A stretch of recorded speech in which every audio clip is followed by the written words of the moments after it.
All right, this is Russ Garcia, and I want to talk to you guys about the second chapter of Thinking and Grow Rich. The second chapter is on desire. Okay, so a little bit about me. I was born in Houston, Texas. My mom and dad, they just wanted the best for me. They had regular jobs, stuff like that. And I wanted to follow my sister's footsteps. She graduated from a university. So I said, okay, I'm going to graduate from university. But what happens is a lot of the times it's like we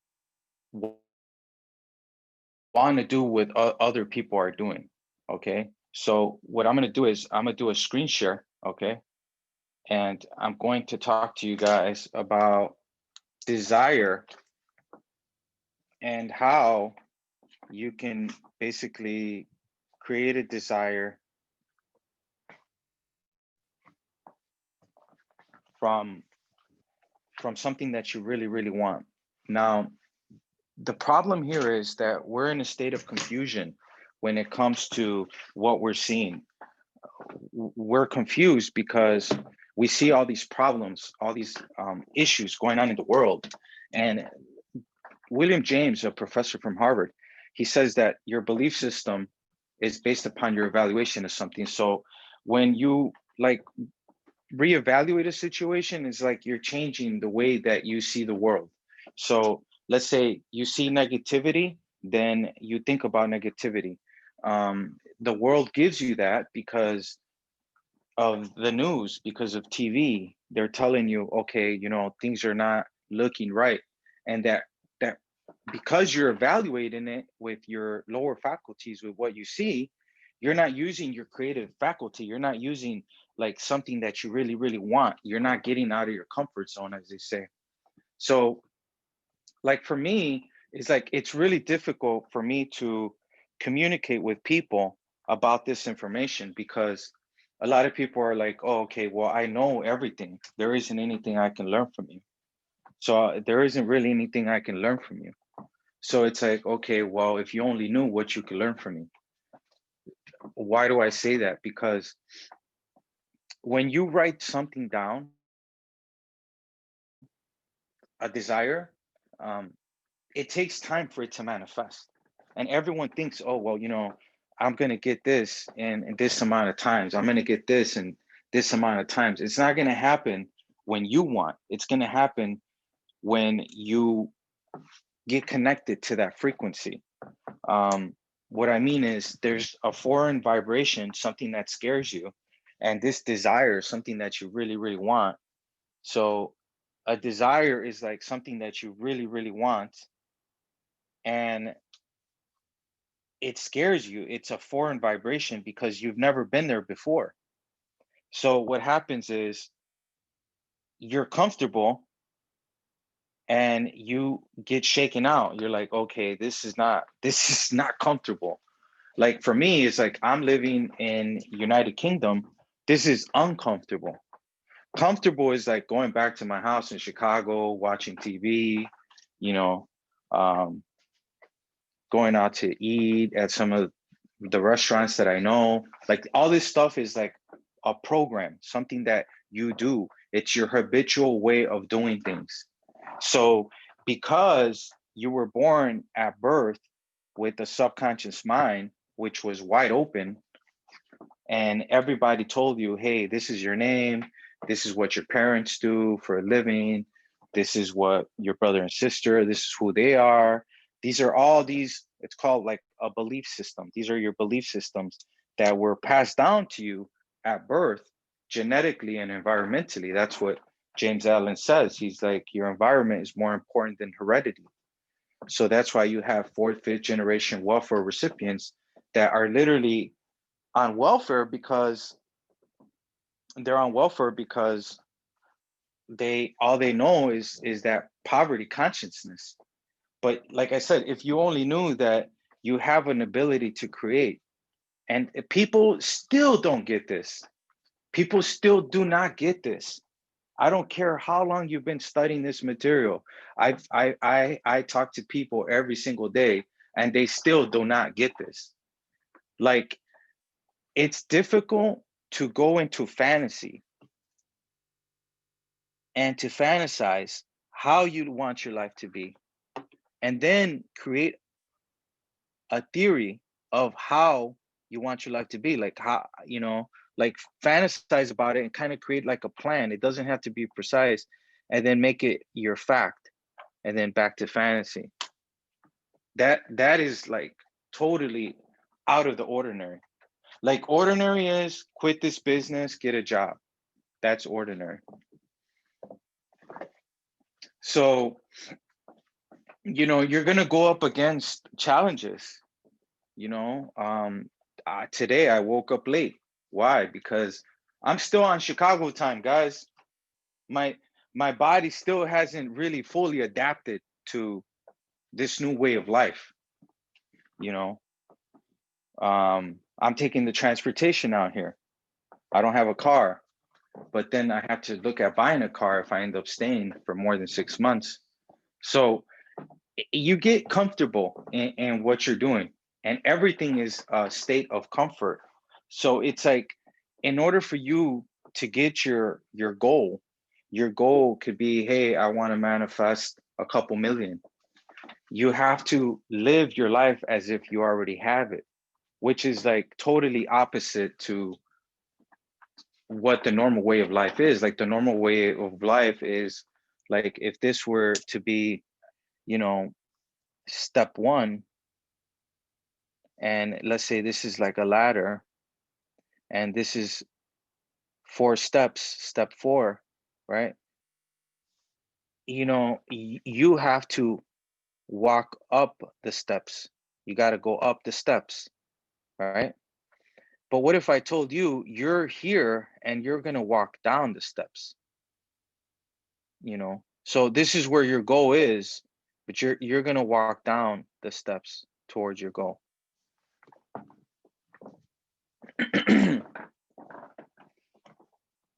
And that's what you guys have to do, is walk down the steps towards your goal.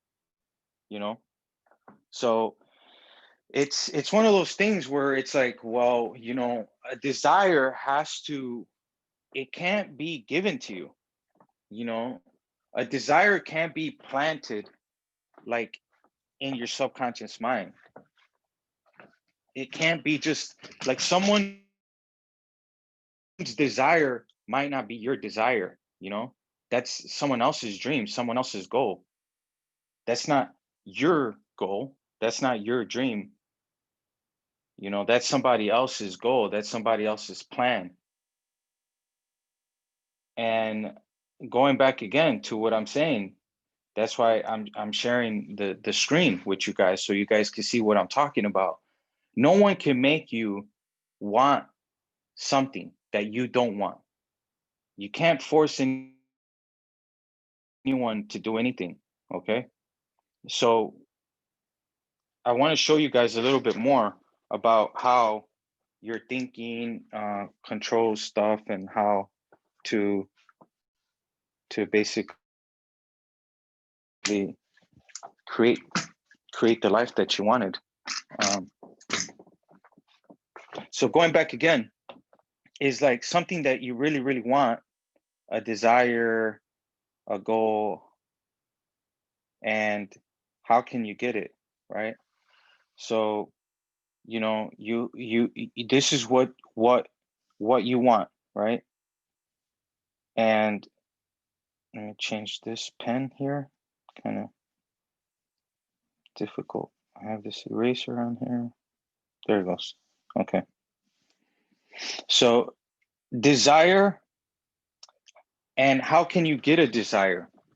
Well, usually desires come from what you see, what other people are doing. Bob Proctor talks about it in his You Were Born Rich program. There was a guy that used to play the yo-yo. He was the yo-yo pro. He was the champion. And he used to walk around with this blazer, and it said, yo-yo pro, like champion, right? And what happened was he wanted to be like him. He's like, I want to be a yo-yo champion, an expert at playing the yo-yo when they were little kids. So usually, like, I'll give you another example. Like for me, when I was in my 20s, I wanted to learn the mortgage industry. So it's like, okay, you know, what do I have to do? So so for me, it's like I had to learn the business to make money because I seen other people making millions of dollars. So I was like, okay, I want to do the same thing. So, you know, for me, it's something that I really wanted to do. Um, but everyone has different desires. It just depends. It depends, like, what is it that you really, really want, you know? Because we all have different goals, different desires of what we want to do, what we want to accomplish. But no one's going to give you the desire. You have to bring it out yourself. And the way to bring it out is by seeing other people successful and mingling with them, doing what they're doing. That is probably the best way. You know, anything you want. It's literally anything you want, because Wallace Waddle says in The Science of Getting Rich that you're dealing with formless substance, and the formless substance is all around you, all around me. Now, it wasn't up to 1934 where Dr. Thurman Fleets created a picture of the stick person, and he says, in order to understand the mind, in order to treat the body, we need to understand the mind, but we don't have a picture of the mind because no one knows what the mind looks like. The mind is not the brain. So the mind is like thinking, right? And it's thinking positive or negative thoughts. Now, nothing is impossible. It's just your perception of the outcome of, okay, could this really happen? But nothing is impossible, and because we're dealing with infinite possibilities and infinite scenarios. So you get to choose the one that you want. So why do I say that? Because the energy is up here. The energy has no form, no form. So basically, you're creating pictures and you're sending them to your subconscious mind all the time. And within the subconscious mind, you know, there's emotions. So it's like when people don't make you feel good, right? They, you know, one of these things is like you have to stay away from negative people, and you have to stay away from people that don't believe in your success and what you want to do, you know. um I'm checking to see if there's more participants on the call. So that's the thing, is like you want to stay away from negative people, and from people that don't want what you want, the success that you want. Because up here is the conscience, and down here is the subconscious. And your conscience is thinking, and it's thinking from what you see, smell, taste, hear, and touch, right? But when you're dealing with creation, it's like fantasy, you know. And these are higher faculties, right? The fantasy is like something that you're thinking about, something that you want. But it's like, you know, imagination, perception. I'm not going to write them down perfectly. Perception, reasoning, intuition, memory, and the will, because we don't have that much time. We got about 8 minutes. So you can see, smell, taste, hear, and touch, but a dog could do that. You have a self-image of who you were, of all the stuff from the past. So in order to understand that and create something new that you haven't done before, you have to get rid of your ego. You have to get rid of the past and all this stuff from the past. So you have to detach yourself from the normal, because this is like opposite of normal. Normal is like go to school, get a job, you're going to get ahead. This is illogical. This does not make sense. This is like if you say A, B, C, D, E, F, G, right? This is like E, B, D, A. This doesn't make sense. But The beautiful part about it is it's your job to make sense out of it. It's your job to create a picture, to fantasize, to come up with a theory, and then turn it into a fact. And this is exactly what Bob Proctor would tell you. And I'm telling you guys, it's hard for you to know this information.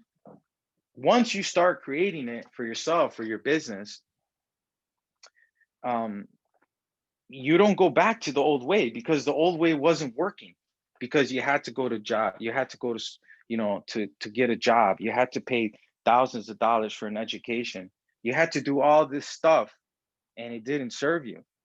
So you have to understand that we're working with something bigger than us, something that is in the unseen world, and we're trying to draw it into our world with our thoughts.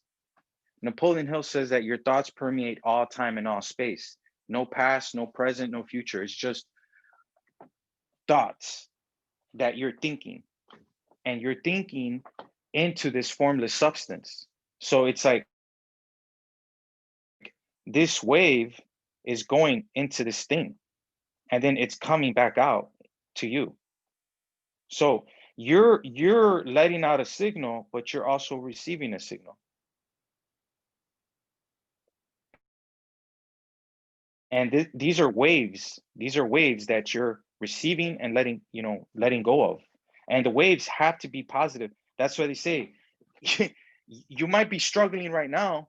Your circumstances may be uncongenial, but they may not long remain so. If you strive for an ideal, you strive to reach it, because these are your circumstances, the situations, the places, the things, stuff that happened to you. And you have to let go of the past to start something new. So, you know, create the business that you want for yourself. Don't listen to people that don't have a track record of success, that are broke, that are not making money. Like, you have to have a source of income, multiple sources of income, and you have to have something that you really, really want. And in this business, it's, residual income. That's what Vincent's going to jump on the call right now in 6 minutes. He's doing the presentation. So, do that, and focus on your desires. No one can give you a desire. A desire is like something that you really, really want. Don't focus on what other people are saying. Don't focus on the negativity, on the outside world. Just understand that you're dealing with something that is bigger than all of us combined. And it's always been here, has no time, no space. And you could totally impress that idea. It's called the subconscious mind. Earl Nightingale, he trained Bob Proctor in this information. He was trained by Napoleon Hill. He says that the dirt is like immoral. You could plant nightshade, a deadly poison, and not even a 16th of an inch away, you can plant corn, a sweet food. So it gives you what you plant: nightshade, a deadly poison, a corn, a sweet food. It's up to you. So you have to understand that you're working with these unseen causes, unseen forces, and you have to impress your dream, the things that you want, to this stuff, and then it comes to you. It comes into your existence. But stop looking at your existence and evaluating. Don't evaluate this stuff. Don't go into your thoughts and start contemplating of how it's going to come to be. You don't have to focus about how. Just have a desire. Don't worry about the how. Bob Proctor always talks about it. The how is going to present itself. Like, how did I get an apartment in California? I did it because I took a chance, because I know this information. I know that you have to start at the end. And if you tell someone to go look for that house, to go do this, go do that, they're going to say, no, it's like not going to happen. People are not going to start at step number 4 up here. They're going to start down here. They're going to start over here. Step 1. They're not going to start at the end because they truly don't believe in this information. So how would the end look like? How does the end look? Create a life script for yourself. All you need is a paper, and like in my case, like how I'm writing here, all you need is a paper and a pen. Life script. Create a life script of how you want your life to be. I am so happy and grateful now that money comes to me in increasing quantities through multiple sources on a continuous basis. So I'm gonna end it like this. Um, I'm gonna end it like this, and then we'll do the presentation with Vincent at 12:30. O divine providence, I ask not for more riches, but more wisdom with which to use the riches I was born with, and the power to control my own mind to whatever ends I desire. Because you're in control of your own mind, no one else is. Okay. And understand that, and then you're going to get all the things that you want: happiness, success, all this stuff. People are not going to believe in you. I'm telling you guys, I've studied this information for years. It happened to me. I found the book, $1.75 million. I made my first million when I was 33. I'm 37. I took a little backtrack of my income just to learn more and just to think about how people are. And it's either too easy or too difficult, because people, regardless how much they get this, they still don't get it. So you have to always be getting it, as they say. Um, so focus on your desire, go after it. This call is going to be recorded, and I'll provide it in the channels. And I'll talk to you soon, guys. Peace out. Have a good one, guys. Happy Wednesday. Tomorrow we'll be talking about chapter 3 in Think and Grow Rich. And always take notes, learn from me, because I dedicated my life to this information. And the way I explain it is in a way where it's easy for you to relate to, because trust me, I've been down. And we all get in negative vibrations, but there's always going to be someone to pull you out of that. No one's perfect, but you can never get enough of this information. So you guys enjoy the day, and I'll see you guys with Vincent on the presentation. Peace out.